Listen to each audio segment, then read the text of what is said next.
Hello student, I am Sarmila Viskarma, science subject. Today discuss the topic control and coordination. तो student control का means आपको पता ही है कि हमारे बॉडी में जो भी ऑल एक्टिविटीज़ होती हैं उसको कंट्रोल करने की एक्टिविटी किसको होती है, ब्रेन को होती है ना। और कोऑर्डिनेशन का मतलब होता है अगर आप अपना काम स्टार्ट करने वाले हैं तो दूसरे को उसका हेल्प करना और दूसरा डायरेक्टली प्रिपेयर हो जाता है नेक्स्ट वर्क करने के लिए, दैट इज़ कोऑर्डिनेशन, है ना। तो हम अपने बॉडी के अंदर इन सभी चीज़ों को क्या करते हैं, देखते हैं। बॉडी का मेन कंट्रोलिंग पार्ट होता है वो है हमारा ब्रेन। जो हमारे बॉडी का मेन कंट्रोलिंग पार्ट होता है वो क्या होता है, ब्रेन होता है। और अगर पूछा जाए कि what do we mean by control and coordination, तो it means working of a body in systematic manner, यानी कि एक सिस्टम से वर्क हो रहा है हमारा, उसका क्या बोलते हैं, कंट्रोल एंड कोऑर्डिनेशन। जैसा कि हम सबको पता है कि हमारे बॉडी में कई कॉम्प्लेक्स होते हैं और जितने भी सिस्टम होते हैं वो हमारे बॉडी के इंटरनल कांटेक्ट में होते हैं, है ना। तो the whole body system are interconnected are work like a themes. So for control and coordination there is a system inside our body. So nervous system and hormonal system, हमारे दो system होते हैं। हमारे बॉडी में कितने systems होते हैं, दो सिस्टम होते हैं जो हमारे बॉडी को पूरी तरह से यानी कि सिस्टमेटिक वर्क करने में हेल्प करता है। तो वो कौन से दो सिस्टम्स हैं, हार्मोनल एंड नर्वस सिस्टम। ये दोनों ही सिस्टम हमारे बॉडी के अंदर प्रेजेंट हैं और ये हमारे बॉडी में कंट्रोल एंड कोऑर्डिनेट में हेल्प करते हैं। जैसा कि हम जानते हैं कि हमारे बॉडी में सबसे स्मॉल सिस्टम्स क्या होता है, फंडामेंटल यूनिट ऑफ सेल। जो सेल्स होते हैं, तो आपको पता है कि जो सेल्स होते हैं तो सेल हमारे क्या होते हैं, डोनी फॉर्म में एग्जिस्ट होते हैं।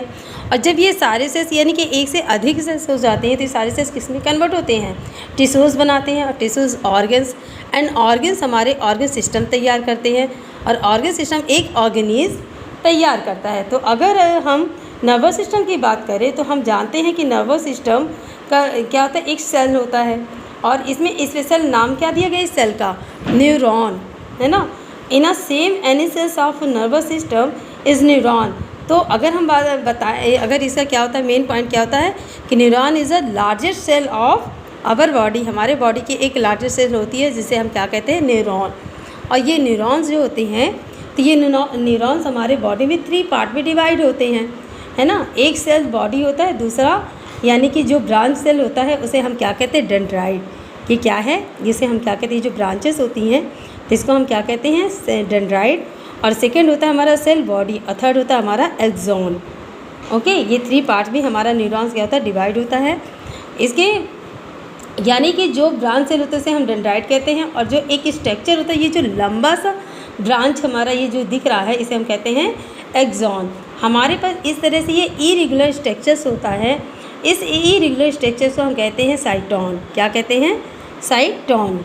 ये जो हमारा ये क्या है, ये इरेगुलर स्ट्रक्चर्स होता है, इसे जो ये स्ट्रक्चर्स है इसको हम क्या कहते हैं, साइटोन, है ना।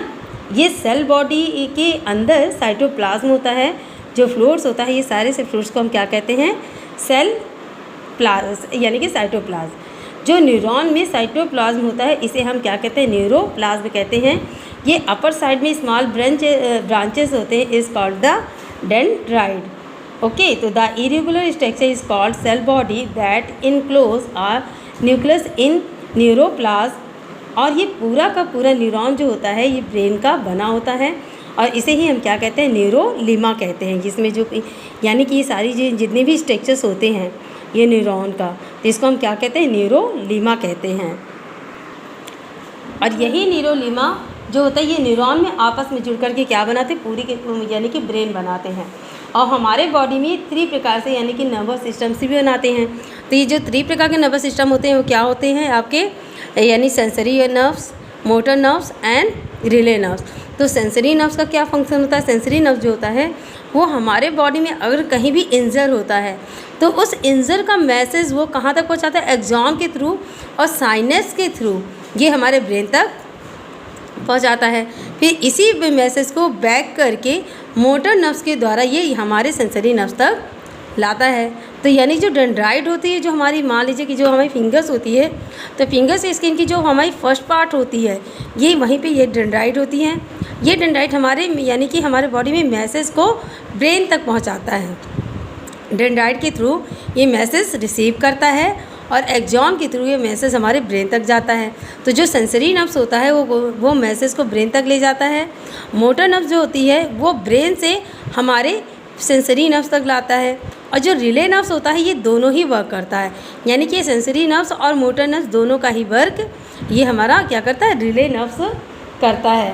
ओके, तो यानी कि carry impulse from sense organ to brain, motor nerves brain message from the यानी कि ब्रेन टू सेंस ऑर्गन्स, और ब्रेन से सेंसरी ऑर्गन तक पहुंचाना ही ये सारे वर्क इसमें होते हैं। तो स्टूडेंट ये थे हमारे यानी कि न्यूरॉन के बारे में कि न्यूरॉन का हमारा मेन वर्क क्या होता है, ये कितने पार्ट में डिवाइड होता है, और इसका जो रिफ्लेक्स एक्शन होता है तो ये रिफ्लेक्स एक्शन हमारे इसी एक्सॉन, डेंड्राइट एंड साइटोप्लाज्म के थ्रू होता है। यानी कि जो भी मैसेज होते हैं तो ये मैसेज यानी कि मान लीजिए कि हमने कोई चीज़ ना तो हमने कोई प्लान किया है, ना ही हमने कोई समझा है, ना ही जाना है, और अचानक से कोई ऐसा हमारे साथ इंजर होना, और इंजर होने के बाद वो मैसेज हमारे कहाँ तक जा रहा है, ब्रेन तक जा रहा है। तो वो मैसेज हमारे किसके थ्रू जा रहा है, डेंड्राइट के थ्रू, यानी कि रिसीव होना, और एक्सॉन के थ्रू हमारे ब्रेन तक जाना। तो ये सारा वर्क हमारे सेंसरी ऑर्गन्स के नर्व्स के थ्रू हो रहा है। तो इसे और भी अच्छी तरह से आप अंडरस्टैंड करिए। Okay, thank you.